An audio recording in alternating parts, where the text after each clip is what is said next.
So in my recent video, New Gen Rappers Who Are Not Like That, in a certain part, I talked about how adopting a lifestyle endorsed by some of these rappers can inadvertently lead to some destructive consequences, mainly because it often glorifies behaviors with adverse long-term effects. And I've seen a few comments that said, taking drugs does not mean you are from the streets. And I definitely agree with that statement. Just look at Adin and Justin Bieber. They were sipping lean. Although, who inspired them to sip lean? Street rappers. And for those who don't know, codeine dates all the way back to the 60s, but was made popular in Houston, Texas in the early 2000s with rappers like Pimp C, Big Mo, Fat Pat. They're the ones who really put it on the map. So for the people who were saying that you don't gotta be from the streets to be addicted to drugs, while that is very true, I want to talk about how these new gen artists who glorify drug use oftentimes are mirroring their favorite rapper growing up. While some did directly say it and some didn't, as these new rappers gain popularity, they naturally imitate their idols and adapt to a lifestyle that they once looked up to.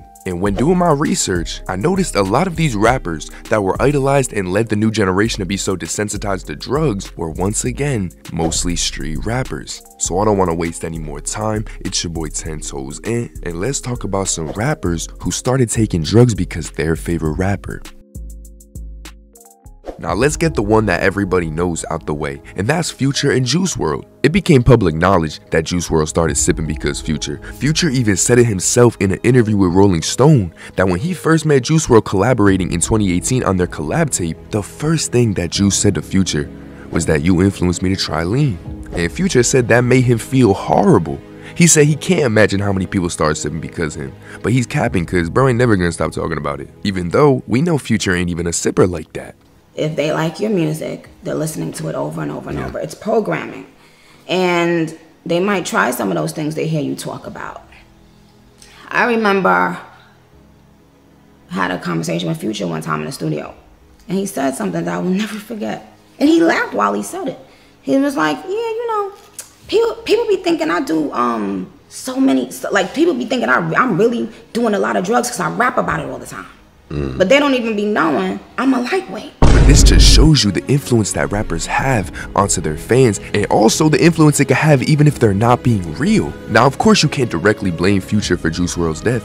That's foolish. Juice WRLD has his own mind and can make his own decisions. But somebody who wasn't actually from the streets and grew up in the suburbs of Chicago, he followed a lifestyle of somebody who portrayed themselves as a real street rapper, and the repercussion of that, and we know how it ended.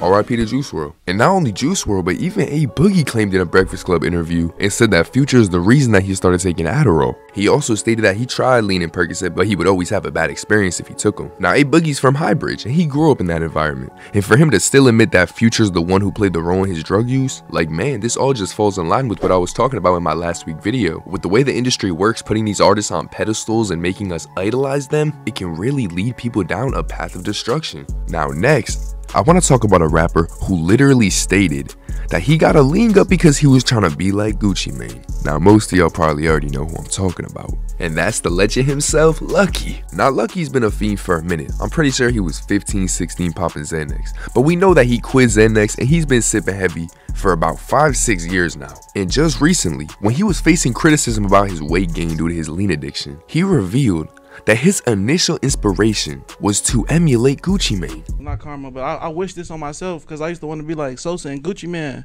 And I was skinny as hell trying to get a little pudge.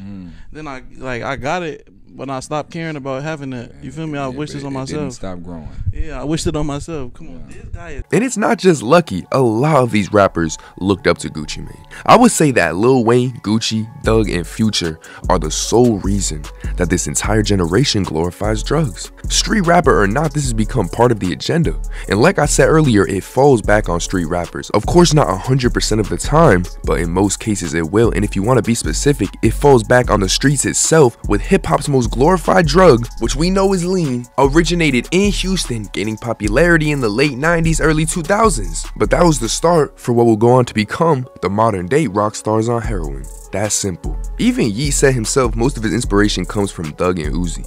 And we know, of course, both Thug and Uzi came out with that druggy type music, and Thug specifically, man, Thug is known for sipping. And Yeat came out and gave us that same thing, just a little more modernized. Now, Yeat's funny because Yeat ain't come from that environment at all. So for people saying, oh, Yeat talking about drugs, but he don't say he's from the streets.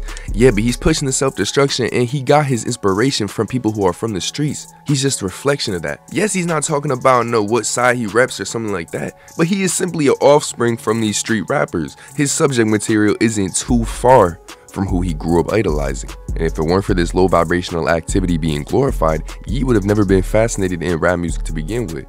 I can guarantee you, Yeat took the drugs he did, he started sipping lean because of the rappers he listened to. I will promise you that, even if it was subconsciously. It's actually crazy to think about all the rappers that have influenced their fans to go and take drugs, and we've literally seen some of them become rappers after. And I've said it in previous videos, the music industry is the only industry I've ever heard of where you could become a junkie and actually see more success than if you were taking care of yourself. Think about that. Well, it's because the industry thrives off junkies. They love promoting them, they know they're easy to control, and they know that artist has a chance of ODing. And when that artist ODs and that label still has him on the contract, they are getting all the royalties. It's dark, but it's real. And I don't want to hear none of that. It's just words. Why you looking so deep into it? Yo, look at the world around us. Yo, motherfuckers are body. People are so lost around us. Nobody can think for themselves. Everybody's just a sheep nowadays. This shit is sad.